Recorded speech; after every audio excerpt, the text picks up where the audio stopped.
Hey, what up? I know it's been a while since I put up some videos on this channel. Like I've been busy doing other stuff, just minding my business, blah blah blah blah. But I digress.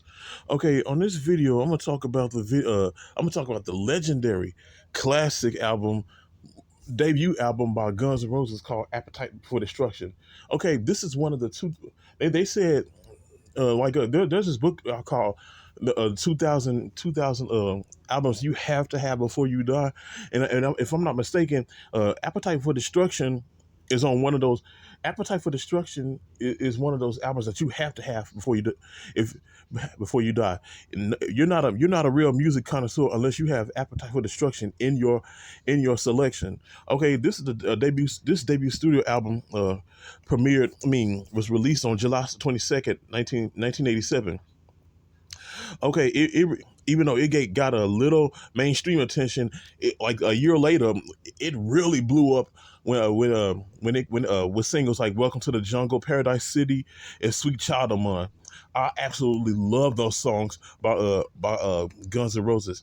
This is the best. This is one of the best selling albums of all time, and if I'm not mistaken, it's the best selling debut album of all times. Okay, and this album.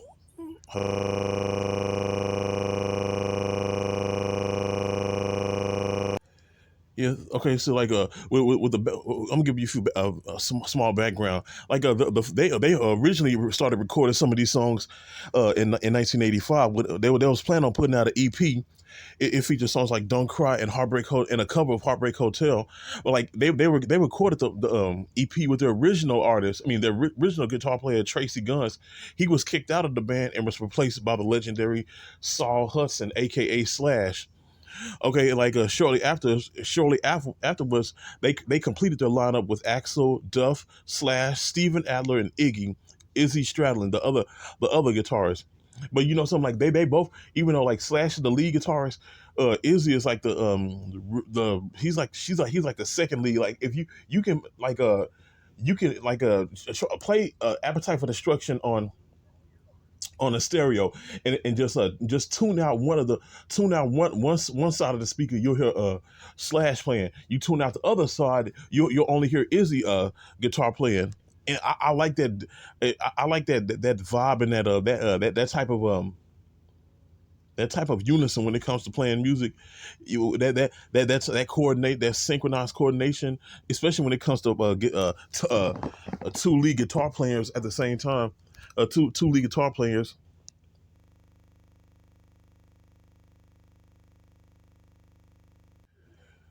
Okay, according to Axel, this album was originally supposed to be it was they was playing a few of these songs on the Los Angeles club circuit. But like they had songs like "Back Off Bitch" and "You Could Be Mine" and "November Rain." November Rain is my favorite Roses song. I love that. That's the first song I ever heard by Guns N' Roses. I didn't. It wasn't "Welcome to the Jungle." It was "November Rain." That "November Rain" was originally supposed to be on the album, but it was, for some reason they didn't put it on there.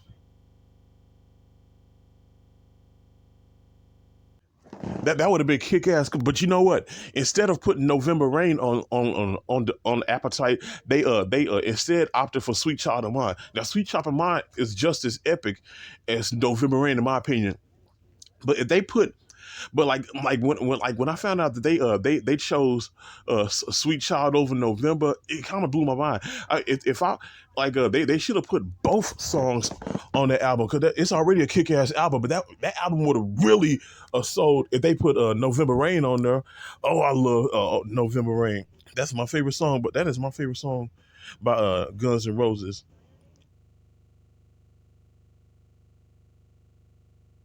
But during that time, during that time, like if you was a metal band or a hard rock band, all your songs could be epic, kick you in your face, kick in your teeth, have a type of style. But you had to, for some reason, it was a cliche. It was a trend. Hold up, it was a trend to put that one metal ballad on there.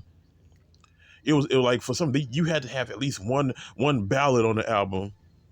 And ain't nothing wrong with that. There ain't nothing wrong with that.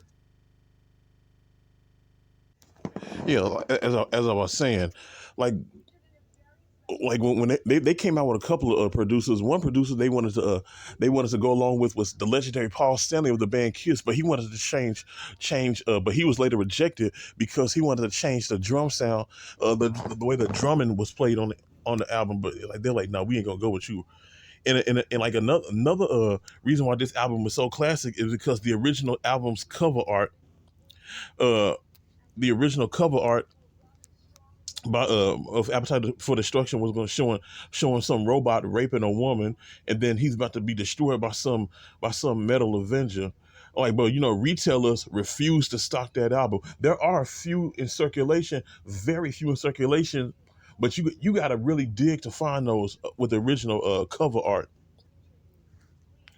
And like when people saw that saw that artwork, they were like, "No, we ain't finna go with this.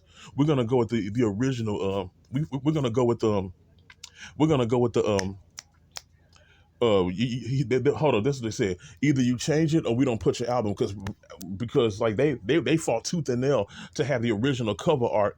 But like when they found out that nobody's gonna cover was gonna sell it because of that, they was like, we'll just put a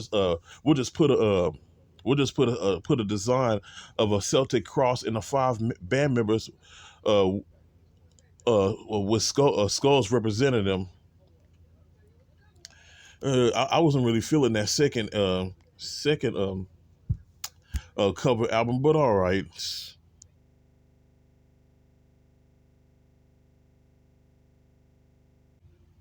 Okay, well, anyway, anyways, okay, the track listings like occurs. The first song on this album is "Welcome to the Jungle," which were like a with a slash coming that and then Izzy comes in, bringing in a support to that epic guitar solo by by Slash, and like a accident. Welcome to the jungle. Like when he was the song "Welcome to the Jungle," he was talking about South Central. He was talking about Skid Row in Los Angeles. It's this it's like some rundown part of Los Angeles where it's nothing but junkies and homeless people trying to fight to survive. That's basically what he was talking about. He said, "If you got the money, honey, we got your disease in the jungle. Welcome to the jungle. Won't you bring me to your knees? Oh, I want to hear you please." But like, man, when I heard that song, oh, it just blew me away when I heard Welcome to the Jungle. That's one of the best hard rock songs of all times. I don't care what nobody sing. That shows how unique. That shows how unique Guns N' Roses was, especially with Axl Rose's type singing. Axl Rose, he copied his him and David Lee Roth had copied their singing style off of this singer named Jim Dandy from the band Black Oak, Arkansas. Look him up, and you'll see the similarities. And then you got songs like "It's So Easy," which I didn't care for much, and then "Night Train." That was a kick ass song, and "Out to Get Me."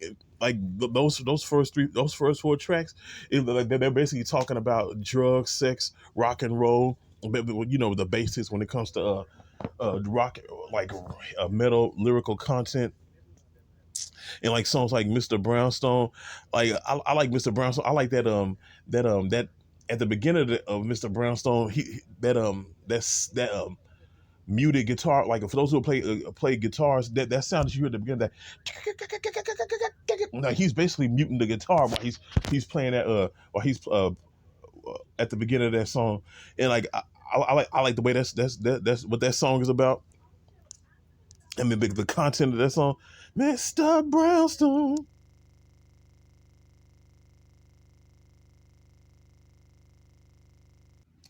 Yeah, the lyrics to Mr. Brownstone is reference to tolerant to it's basically talking about drugs.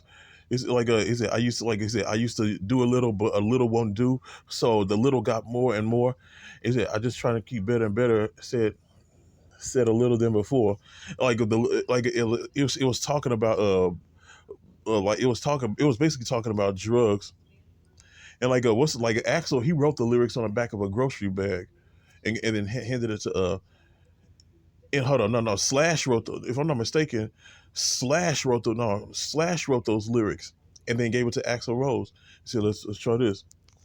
And this is another a gem of that's another gem of the album.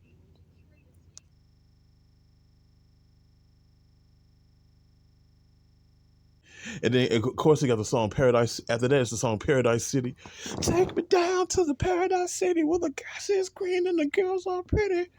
Oh, won't you please take me home? Yeah, yeah. That I love that song. I absolutely, it's the longest song on the. You know something? That's actually the longest song on the album. But it's one of their greatest songs. Like that. That's a fan favorite. Paradise City.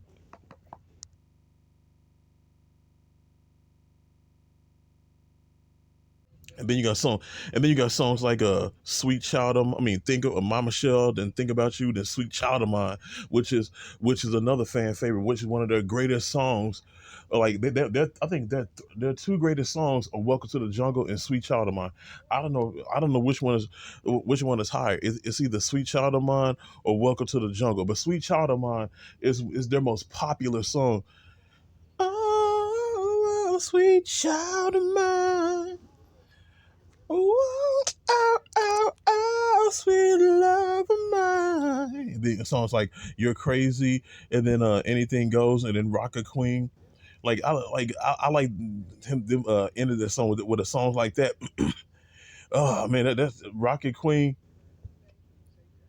From Welcome to Jungle to Rocket Queen, this shows how epic this is an epic album all around. And it shows why this album sold over 28 million copies, and why it's considered a fan favorite and a classic, like one of the best albums of all times. They've never topped Appetite for Destruction. All the albums they put out afterwards was not did not live up to the same popularity or standards as Appetite. This is like their Thriller, their Purple Rain, their Black album, their Destroyer album. But like this is one of the best albums of all times. From scale to 1 to 10, I give it a 10. From the scale of 1 to 20, I give it a 20.